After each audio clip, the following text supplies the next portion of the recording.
thank you so much for being at Build again. I know it's late for you in Taipei. I really appreciate you staying up. At the end, I've been looking at social and everything people have been talking about since your keynote over the weekend. And suddenly, this concept of unmetered intelligence right at the edge is so hot again. So maybe you want to talk a little bit. You have thought about this, talked about this, and now, of course, with RTX Spark, really delivered, I think, what's a breakthrough system for AI to be much more ubiquitous. But maybe, Jensen, you can just share a little bit your vision around where you see this going.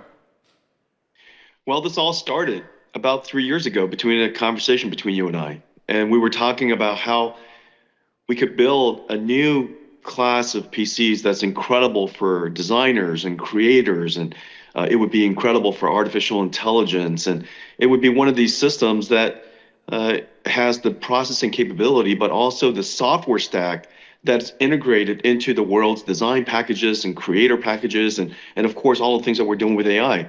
And here we are, 3 years later, we built an incredible new chip, and this system is supported by all of this new software that you created for Windows. And we now have the ability to have essentially an autonomous agent running on the PC. Now, when you take a step back and you think about what does that mean? For the 40 years or some 30 years we've been working together, we went from inventing DirectX together to creating now this incredible computer that has autonomous systems running. The PC evolved from being an incredible tool to now being a tool that's used autonomously by an AI assistant. And so the idea that I could be traveling and I'm on the phone and I could text my PC and ask my PC to get some coding done or some idea that I have, and it would fire up the tools on the PC, and it would make the modifications or the changes or the design that I told it to do, and it would iterate with me while I'm away from the PC. My PC became an assistant.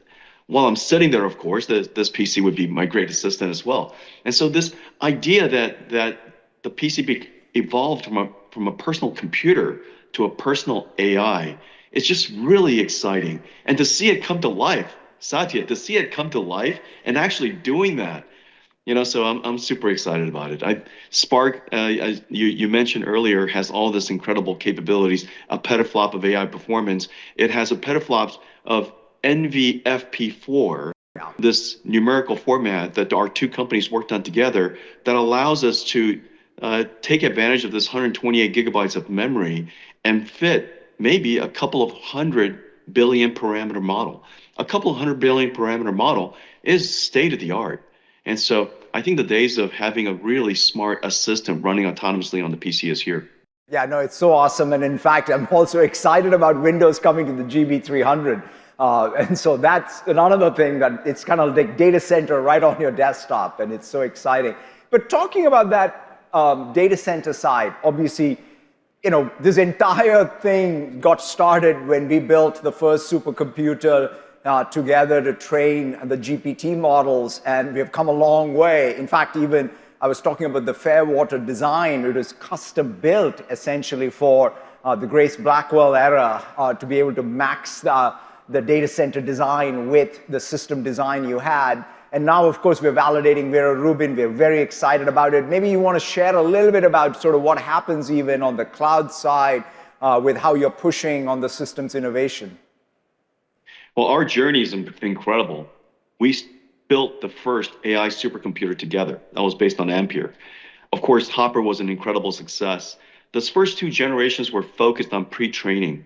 Grace Blackwell came along, and all of the focus moved to post-training, reinforcement learning, which allowed us to have reasoning models. And these reasoning models, based on mixture of experts, were incredibly intelligent, energy efficient, but it requires giant systems. And so we created NVLink 72, and the entire rack became one computer.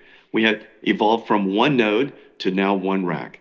Well, Microsoft deployed the largest number of Grace Blackwells in the world today. The fastest and the largest number of Grace Blackwells in the world. Fairwater is just a magnificent system to look at. It's just a miracle of engineering. It's just an incredible feat. It's completely liquid cooled. You mentioned something earlier that I'm very proud of as well, that it's closed looped, basically uses almost no water, and it's incredibly environmentally friendly. It's energy efficient. We're able to increase the token generation rate and reduce the cost of token generation by an order of magnitude, some 30 times over Hopper. So that was a huge achievement. Well, Vera Rubin was created for a world where these AIs are now agentic. And so whereas Hopper was created for pre-training, Grace Blackwell for training, post-training, and also inference, Vera Rubin is designed to run agents.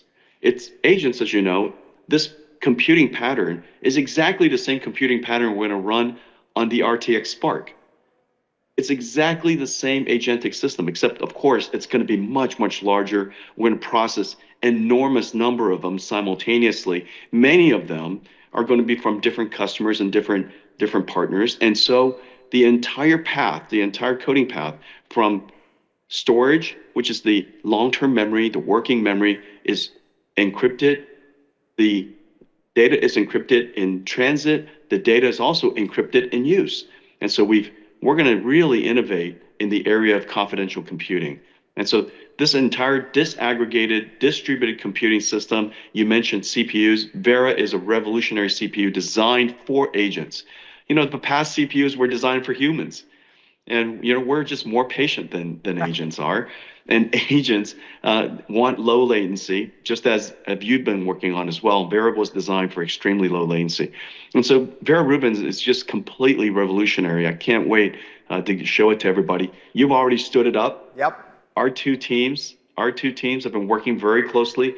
You know, almost long before the chips taped out, long before the systems were brought up, our two teams were already completely aligned. And so the data centers were created for Vera Rubin. The Vera Rubin is designed and integrated into your complete stack, into your networking, into your security. And so the moment that our systems were rolling off the lines, they were being stood up at Microsoft. So I'm incredibly excited about the collaboration. Yeah, I know this speed of light execution between the teams is fantastic to see. And of course, all this is to power the ecosystem around us, right? I mean, you and I, having grown up with the PC, the server, and now with AI, have always thought about, ultimately, it's about creating the opportunity for every developer, every organization to build on the work that we do and the platforms we create. And speaking of that, there's a lot of software that NVIDIA builds that's also coming.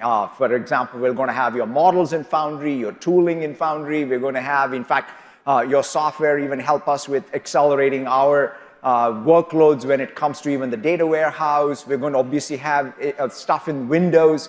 Just talk a little bit about that broader vision of what does it mean for us, an opportunity, right? Because everybody talks about this one model or one piece of tech, but it's about the broadest, biggest opportunity for people to create value.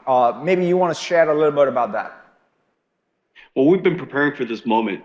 You know, what happened in the last several months, we've been working for a decade and a half together, getting ready for really what happened in the last several months. All of a sudden, because of agentic systems, the convergence of these really great models, AI is now useful. If you just look at GitHub, the commits into GitHub is gone completely parabolic. In the last several months, the number of commits increased by a factor of 3. It's clear that agentic systems are useful, that it's doing productive work, and also tokens are now profitable as a result.